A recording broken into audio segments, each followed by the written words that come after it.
Hello दोस्तों, आप सभी लोगों का आपके अपने यूट्यूब चैनल सिद्धांत अकेडमी में स्वागत है। देखिए, आज की क्लास में आप लोग डीएलएड सेकेंड सेमेस्टर की हिंदी को पढ़ने वाले हैं और ये देखिए हिंदी की 15वीं क्लास है। और जो लोग पहली बार चैनल पर आए हैं, कृपया आप लोग चैनल को सब्सक्राइब कर लें और देखिए ज़्यादा से ज़्यादा शेयर कीजिएगा जिससे कि ज़्यादा से ज़्यादा लोग जुड़ सकें। तो ज़्यादा टाइम ना वेस्ट करते हुए देखते हैं आज की क्लास का फर्स्ट क्वेश्चन।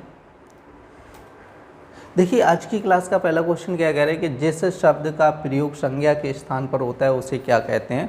और ये कई बार आप लोगों को बता चुके हैं, ठीक है। आपका संज्ञा, सर्वनाम, विशेषण, ये सारी चीज़ें आप लोगों को कंप्लीट हो चुके हैं, ठीक है। आप लोग कायदे से एक नोट्स बना लीजिएगा और आगे भी आपका काम आएगा। ऐसा नहीं आप लोग डीएलएड की तैयारी कर रहे हैं तभी ये काम आएगा। आपका डीएलएड जैसे आपकी कंप्लीट हो जाएगी उसके बाद आप लोगों को टेट का एग्ज़ाम देना पड़ेगा। तो टेट में भी हिंदी आपकी पूछी जाती है, समझे। अच्छी खासी हिंदी, संस्कृत, ये सारी चीज़ें लगभग 5 सब्जेक्ट होते हैं वो आपके पूछे जाते हैं। तो आप लोग नोट्स बनाते चलो, ठीक है। ऐसे ही हिंदी नहीं पड़ेगा, सही। अगर ऐसे ही आप लोग हिंदी पढ़ रहे हैं काम चलाने के लिए कि डीएलएड सेकंड सेमेस्टर मतलब डीएलएड आपका हो जाए ऐसे ही, तो आपको आगे टेट देना पड़ेगा, सही। तो वहाँ पे हिंदी प्रॉब्लम करेगी। तो आप लोग कायदे से पढ़िएगा। अभी ज़्यादातर बच्चे क्या कर रहे हैं, केवल इतना पढ़ रहे हैं हिंदी को, केवल एग्ज़ाम पास हो जाए, समझाए, बैक ना लगे हिंदी में। इतनी हिंदी पढ़ने से कुछ भी नहीं होने वाला आपका, समझाए। मान लो आपकी डीएलएड कंप्लीट हो भी जाएगी, ठीक है, आगे टेट क्वालिफाई नहीं कर पाओगे, समझे। तो हिंदी को कायदे से पढ़िए। मतलब जो भी आपके सब्जेक्ट हैं, हिंदी, मैथ, जो भी आपके सब्जेक्ट हैं डीएलएड में, सारे सब्जेक्ट आप कायदे से पढ़िएगा, क्योंकि आगे आप लोगों को टेट में कोई प्रॉब्लम नहीं होगी। क्योंकि आप लोगों को टेट देना पड़ेगा तभी तो आप लोग टीचर बन सकते हैं, सही। पहले तो टेट होगा, उसके बाद सुपर टेट होगा। तो देखो, भविष्य को देखते हुए आप लोग तैयारी कीजिएगा, सही। तुरंत का रिजल्ट मत देखो कि अभी आप लोगों का सेकंड सेमेस्टर चल रहा है डीएलएड का, तो ओनली सेकंड सेमेस्टर की तैयारी करनी है, समझे। भविष्य दूर तक की सोचो ना। आगे जब डीएलएड आपकी कंप्लीट हो जाएगी तो आप लोगों को टेट देना पड़ेगा, सही। और टेट में हिंदी आती है 30 नंबर की, सही। तो 30 क्वेश्चन उसके आने हैं ना, तो कायदे से तैयारी कीजिएगा, समझाया कि नहीं है। तो अब हम लोग देखते हैं, यहाँ पर कह रहे हैं कि जिस शब्द का प्रयोग संज्ञा के स्थान पर होता है उसको हम लोग क्या कहते हैं। आप लोगों को कई बार बताया कि जो शब्द संज्ञा के स्थान पर प्रयोग किए जाते हैं उन्हें हम लोग क्या कहते हैं, सर्वनाम कहते हैं, सही है। और संज्ञा कैसे कहते हैं, किसी व्यक्ति, वस्तु, स्थान, प्राणी के नाम को हम लोग क्या कहते हैं, संज्ञा कहते हैं, समझा। तो अब हम लोग देखते हैं डेफिनेशन क्या लिखी कि कुछ शब्द संज्ञा के स्थान पर बोले जाते हैं उन्हें हम लोग क्या कहते हैं, सर्वनाम कहते हैं। देखो, कुछ शब्द लिख लो या ये ऐसे लिख लो कि जो शब्द संज्ञा के स्थान पर प्रयोग किए जाते हैं उनको हम लोग क्या कहते हैं, सर्वनाम कहते हैं। तो डेफिनेशन को आप चाहो तो चेंज करके भी लिख सकते हो, ऐसे करके कि जो शब्द संज्ञा के स्थान पर प्रयोग किए जाते हैं, ठीक है, उन्हें हम लोग क्या कहते हैं, उन्हें सर्वनाम कहते हैं। क्लियर नहीं। जो शब्द संज्ञा के स्थान पर प्रयोग किए जाते हैं उन्हें क्या कहते हैं, सर्वनाम कहते हैं। आप लोग याद रखना है, ठीक है।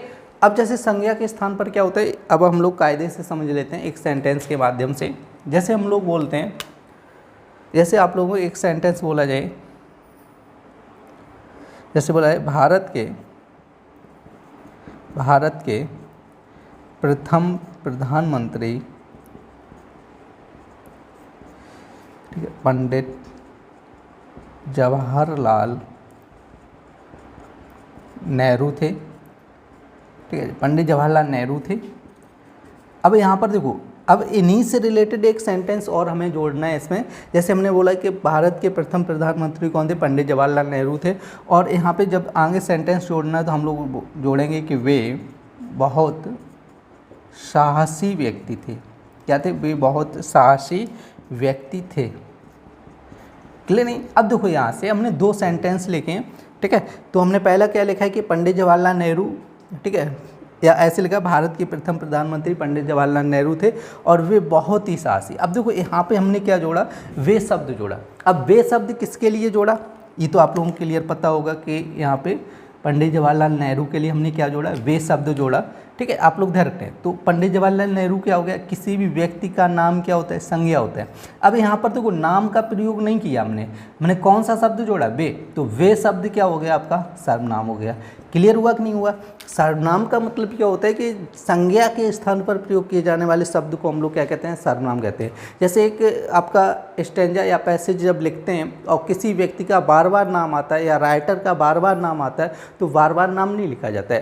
ठीक है, एक बार नाम लिख दिया, उसके बाद ए ओ ये वे, उसके माध्यम से हम लोग क्या करते हैं, उसको संबोधित करते जाते हैं। तो यहाँ पे हमने क्या किया था, वे बहुत ही साहसी व्यक्ति थे, तो वे के माध्यम से हमने क्या किया, आगे सेंटेंस को जोड़ा, तो वे शब्द क्या हुआ, आपका सर्वनाम हुआ।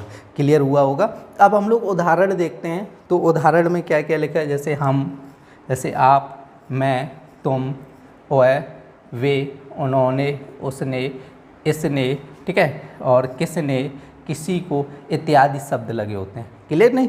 और आप लोग ध्यान रखना है कि जो सर्वनाम होते हैं, सर्वनाम के 6 भेद होते हैं। ठीक है, सर्वनाम के कितने भेद होते हैं, 6 भेद होते हैं। क्लियर नहीं। और आप लोगों को बता चुका हूँ। ठीक है, आपकी ये 15वीं क्लास है, 14 क्लासें हो चुके हैं, सारी चीज़ आप लोगों को कंप्लीट करा चुका हूँ। ठीक है, पहली बार जो लोग क्लास देख रहे हैं, तो सबसे पहले आप लोग क्या करना है कि क्लास 1 से आप लोग स्टार्ट करें। ठीक है, 1 से लेकर सारी क्लासें कंटिन्यू देखें, हिंदी पूरी आप लोगों की कंप्लीट हो जाएगी। ठीक है, अदर कहीं देखने या पढ़ने की ज़रूरत नहीं पड़ेगी आप लोगों को। क्लियर नहीं। तो आप लोग नोट करना चाहते हो तो नोट भी कर लें इस क्वेश्चन को। देखिए नेक्स्ट क्वेश्चन कह रहे हैं कि द्वैत पाठ का क्या अर्थ है। तो द्वैत पाठ का मतलब आप लोग समझ सकते हैं कि कम समय में, ठीक है, ज़्यादा चीज़ पढ़ना। मतलब कम समय में ज़्यादा पढ़ने का मतलब ये हुआ कि जैसे थोड़ा फास्ट पढ़ना। जैसे हिंदी की किताब है तो उसको हम लोग, जैसे अगर हम लोग पढ़ाएंगे, जैसे कोई टीचर होता है, जैसे हम हैं, आपको पढ़ा रहे हैं, तो कोई चीज़ बहुत आराम से पढ़ा रहा हूँ, ठीक है, स्पीड नहीं पढ़ा रहा हूँ। यही चीज़ अगर मैं स्वयं पढ़ूँ तो बहुत फास्ट पढ़ूँगा। समझा कि नहीं है। तो द्वैत पाठ का मतलब क्या होता है कि थोड़ा फास्ट पढ़ना, ठीक है, या स्पीड में पढ़ना, कम समय में अधिक पढ़ना, इसको बोला जाता है द्वैत पाठ। तो अब हम लोग डेफिनेशन देखते हैं। कह रहे द्वैत पाठ का अर्थ है कि कम समय में अधिक से अधिक वाचन या पाठन करना। पाठन करना का मतलब क्या होता है, पढ़ना हो जाएगा। ठीक है, कम समय में क्या करना है, ठीक है, कम समय में अधिक से अधिक वाचन या पाठन करना होता है। ठीक है, कम समय में अधिक से अधिक पाठन करोगे तो मतलब क्या करोगे, थोड़ा फास्ट पढ़ोगे। क्लियर हुआ कि नहीं हुआ। देखिए नेक्स्ट कह रहा है कि अक्षर का अर्थ लिखिएगा। देखो अक्षर का मतलब क्या होता है कि जो नाशवान ना हो। नाशवान ना हो का मतलब जिसको अलग अलग नहीं किया जा सकता। जैसे हम लोग यहाँ पे लिख रहे हैं, एक शब्द लिख रहा हूँ, जैसे घर लिख रहा हूँ, ठीक, घर को हम लोग अलग अलग कर सकते हैं, घा प्लस रा तोड़ सकते हैं। और इसमें क्या होता है कि छोटा आ भी लगा होता है, आप लोग ध्यान रख रहे हैं। ठीक है, तो अब देखो घर को अलग अलग जो तोड़ दिया, घा प्लस रा। अब आपसे कहा जाए जैसे खा लिख है तो इसको अलग अलग करो। ठीक है, ये क्या है, जैसे कहीं पे का लिख है तो का को अलग अलग तोड़ो, तोड़ सकते हो, बताओ।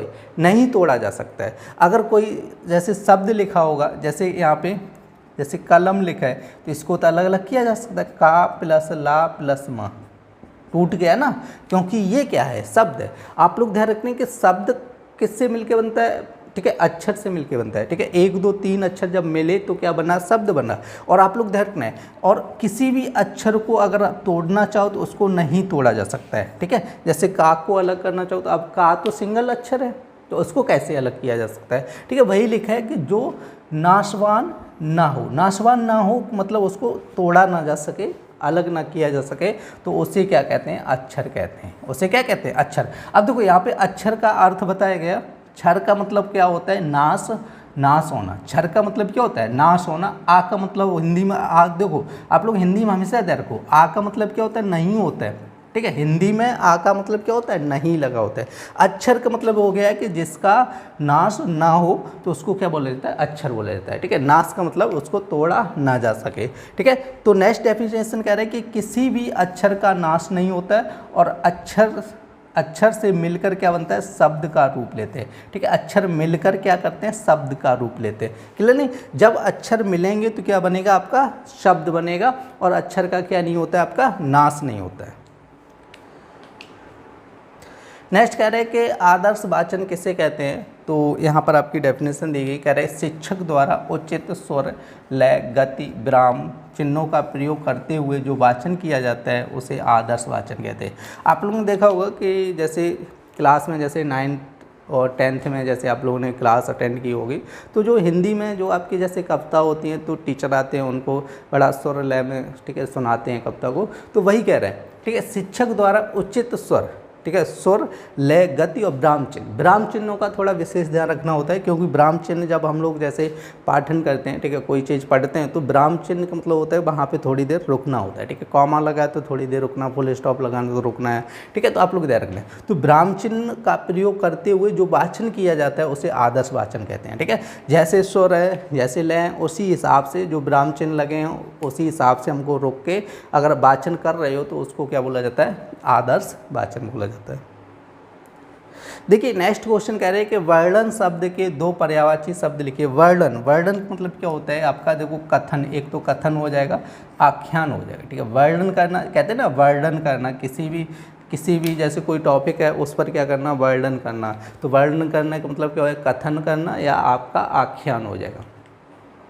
देखिए नेक्स्ट क्वेश्चन कह रहा है सर्वनाम के दो उदाहरण लिखिए, और अभी आप लोगों को सर्वनाम की डेफिनेशन बताई थी। कह रहे हैं कि सर्वनाम कुछ शब्द संज्ञा के स्थान पर बोले जाते हैं, उन्हें सर्वनाम कहते हैं। तो यहाँ पर भी लगभग डेफिनेशन वही लिखी और आप लोगों को पीछे इसी क्लास में लिखा चुका हूँ, तो वही डेफिनेशन आप लोग यहाँ पर भी लिख सकते हैं कि जो शब्द संज्ञा के स्थान पर प्रयोग किए जाते हैं उनको हम लोग क्या कहते हैं, सर्वनाम कहते हैं। और यहाँ पे उदाहरण की बात करता है, तो देखो उदाहरण भी वही लिखे हैं, जैसे हम, आप, मैं, तुम, यह, जैसे वह, वे, उन्होंने, ठीक है। तो ये सारे उदाहरण भी आपके वही लिखे हैं। तो सेम टू सेम देखो डेफिनेशन तो आप लोग चेंज कर सकते हैं, जो भी डेफिनेशन आप लोगों को सिंपल लगे वो आप लिखो, ठीक है। तो ये थोड़ा क्या कह रहे हैं कि सर्वनाम के कुछ शब्द याद करने में थोड़ा, तो ये लिखो कि जो शब्द संज्ञा के स्थान पर प्रयोग किए जाते हैं उन्हें क्या कहते हैं, सर्वनाम कहते हैं। बस सिंपल सी एक लाइन आपको लिखनी है। देखिए नेक्स्ट क्वेश्चन कह रहा है कि अंश और अंश शब्द में क्रमशः अर्थ लिखिए। देखो ये जो अंश होता है ना, अंश इसका मतलब हो जाता है भाग, ठीक है, और ये अंश होता है उसका हो जाता है कंधा। आप लोग ध्यान रखना, देखो ये क्वेश्चन जरूर आपका एग्जाम में पूछा जाता है इस टाइप से, एक क्वेश्चन तो पूछ ही जाता है। तो यहाँ पे क्या कह रहा है, अंश, अंश का मतलब क्या हो जाएगा, भाग हो जाएगा, और इस अंश का मतलब क्या हो जाएगा, कंधा हो जाएगा। देखिए नेक्स्ट क्वेश्चन कह रहा है कि स्वर किसे कहते हैं। तो यहाँ पर डेफिनेशन लिखिए कि स्वर का अर्थ है ऐसा वर्ण जिसका उच्चारण अपने आप हो सके, जिसके उच्चारण के लिए दूसरे वर्ण का सहयोग की आवश्यकता ना हो, तो उसे क्या कहते हैं, स्वर कहते हैं, ठीक है। मतलब क्या होता है कि स्वर उसको बोला जाता है कि जिसके उच्चारण में किसी भी दूसरे वर्ण की सहायता न लेनी पड़े, समझा ना। तो उसको हम लोग क्या कहते हैं, स्वर कहते हैं। इनको स्वतंत्र स्वर भी बोल देते हैं। स्वतंत्र इसीलिए बोलते हैं कि इनके उच्चारण में किसी भी दूसरे वर्णों की आवश्यकता नहीं होती है। या तो ये चीज़ लिख सकते हैं, ठीक है आपका। देखिए नेक्स्ट क्वेश्चन कह रहा है निम्नलिखित शब्दों के विलोम शब्द लिखिए, और कह रहा है कि उत्थान कह रहा है, उत्थान और मूक कह रहा है। देखो मूक का तो आप लोगों को पता होगा, मूक मतलब होता है जो गूंगा होता है, जिसको जो बोल नहीं पाता उसको मूक बोला जाता है। मूक का मतलब क्या हो जाएगा, बाचाल हो जाएगा। बाचाल मतलब ज़्यादा बोलने वाला। मूक का मतलब क्या होता है, गूंगा जो बिल्कुल बोल नहीं पाता है, और उसका विलोम क्या हो जाएगा, बाचाल हो जाए। बाचाल मतलब अधिक बोलने वाला, ये चीज़ रखना है, ठीक है। उत्थान, उत्थान का क्या हो जाएगा, पतन हो जाता है। उत्थान का मतलब एक तरीके से ये होता है जैसे कोई उन्नति कर रहा है, ठीक है, तो उत्थान एक तरीके से बोल सकते हैं, ठीक है। तो उसका विलोम क्या हो जाएगा, पतन हो जाएगा। देखिए नेक्स्ट क्वेश्चन कह रहा है कि सूक्ष्म पाठ के उद्देश्य बताइएगा। सूक्ष्म पाठ के उद्देश्य की बात कर रहे हैं तो फर्स्ट पॉइंट यहाँ पर कह रहे हैं, देखो वाक्यों की रचना में व्याकरण के ज्ञान का पूर्ण उपयोग करना है। जैसे वाक्यों की रचना कर रहे हैं, यदि वाक्य निर्माण कर रहे हैं तो उसमें ग्रामर का पूर्णतः उपयोग किया जाना चाहिए, तो उसको मतलब हम लोग क्या बोलते हैं, सूक्ष्म पाठन का उद्देश्य बोला जाता है, ठीक है। जैसे कोई भी वाक्य रचना करना है तो ग्रामर का उपयोग करना चाहिए। नेक्स्ट क्वेश्चन कह रहा है, नेक्स्ट पॉइंट कह रहा है शब्द ज्ञान या कोश में वृद्धि होना चाहिए, ठीक है। शब्द ज्ञान या कोश जो होता है ना उसमें वृद्धि होना चाहिए। नेक्स्ट थर्ड पॉइंट कह रहा है मुहावरे, लोकोक्तियां, सूक्तियों इत्यादि का ज्ञान होना चाहिए। देखिए नेक्स्ट क्वेश्चन कह रहा है वाक्य कितने प्रकार के होते हैं। तो यहाँ पे लिखा है वाक्य 3 प्रकार के होते हैं। फर्स्ट कह रहा है सरल वाक्य, मिश्र वाक्य, संयुक्त वाक्य, और ये सारी चीज़ें आप लोगों को बता चुका हूँ कि सरल वाक्य किसे कहते हैं और मिश्र वाक्य किसे कहते हैं, ठीक है। तो सरल वाक्य तो बताया था जिसमें एक मुख्य क्रिया हो, ठीक है, एक मुख्य क्रिया हो, ठीक है। और इसमें मिश्र में क्या होता है आपका कि एक उपवाक्य होगा, ठीक है, एक क्या होगा, उपवाक्य होगा, और ठीक है, और जो उपवाक्य होंगे वो इस पर क्या होंगे, आश्रित होंगे। और संयुक्त में क्या होता है आप लोगों को बताया था, संयुक्त में क्या होता है, संयोजक चिन्हों द्वारा क्या होते हैं, संयोजक चिन्हों द्वारा क्या होते हैं, जुड़े होते हैं, ये आपस में कनेक्ट होते हैं, तो उसको बोला जाता है संयुक्त वाक्य बोला जाता है। क्लियर नहीं। देखो डेफिनेशन आप लोगों के लिए लिखा चुका हूँ और उदाहरण भी लिखा चुका हूँ, ठीक है। पीछे की क्लास आप लोग देख लेना, ठीक है।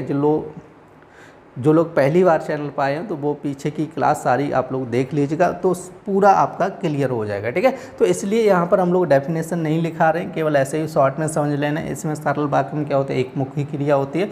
मिश्रित वाक्य मतलब क्या होता है, एक उपवाक्य होता है, और क्या होता है, एक या एक से अधिक इस पर आश्रित उपवाक्य होते हैं। आश्रित का मतलब क्या होता है, आगे वाले पर निर्भर होते हैं, ठीक है। और ये क्या होते हैं, ये संयोजक चिन्ह द्वारा जुड़े होते हैं। जैसे राम और श्याम कानपुर गए, तो राम और श्याम दो शब्द और के माध्यम से जुड़े हैं, तो इसको बोला जाएगा संयुक्त वाक्य। देखिए नेक्स्ट क्वेश्चन कह रहे हैं कि उपसर्ग क्या है, उदाहरण समझाइए, अथवा करके दूसरा क्वेश्चन क्या है, उपसर्ग का अर्थ बताते हुए कोई 4 उदाहरण लिखिएगा। देखो उपसर्ग तो यहाँ पे डेफिनेशन लिखिए, शब्दांश अथवा कोई अक्षर किसी शब्द के आरंभ में जुड़कर उसके अर्थ में परिवर्तन कर दे अथवा अर्थ में विशेषता उत्पन्न कर दे, तो उसे उपसर्ग कहते हैं। देखो एक बहुत ही सिंपल आप लोगों को डेफिनेशन लिखा रहा हूँ उपसर्ग की, तो आप लोग ध्यान रखना है। देखो वे शब्द या अक्षर किसी शब्द के आगे जुड़कर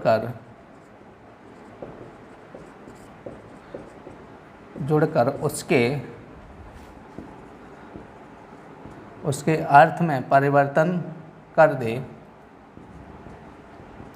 अर्थ में परिवर्तन कर दे, उपसर्ग कहलाता है, ठीक है। तो क्या लिखा है कि वे शब्द या अक्षर किसी शब्द के आगे जोड़कर उसके अर्थ में परिवर्तन कर दे, क्या कहलाता है, उपसर्ग कहलाता है, ठीक है। उपसर्ग कई बार आप लोग बता चुके हो, उपसर्ग क्या होता है, एक शब्द के आगे जुड़ता है, ठीक है। प्रत्यय क्या होता है, शब्द के पीछे जुड़ता है, क्लियर नहीं। तो हमसे उदाहरण पूछे गए, तो यहाँ पे देखो आ लग है और यहाँ पे मर लिखा है, तो आ प्लस मर क्या हो जाएगा, अमर हो जाएगा मिलके। जैसे आ प्लस नैतिक लिखा है, तो ये क्या हो गया, अनैतिक हो गया। जैसे अतिक्रमण लिखा है, तो यहाँ पे अतिक्रमण हो गया। जैसे न्याय प्लस आल है, तो न्यायालय हो गया, ठीक है। तो आप लोग ध्यान रखना है। तो ये आपके उदाहरण पूछे गए थे, तो आपके 4 उदाहरण भी आपके लिखे हुए हैं। देखिए ये DLED सेकेंड सेमेस्टर की आप लोगों की हिंदी की क्लास थी। उम्मीद करते हैं आप लोगों को क्लास पसंद आई होगी। यदि क्लास पसंद आई तो कृपया लाइक करें, और देखिए ज़्यादा से ज़्यादा शेयर कीजिए, जिससे कि ज़्यादा से ज़्यादा लोग जुड़ सकें। फिर मिलते हैं ऐसी नेक्स्ट क्लास में, तब तक के लिए धन्यवाद।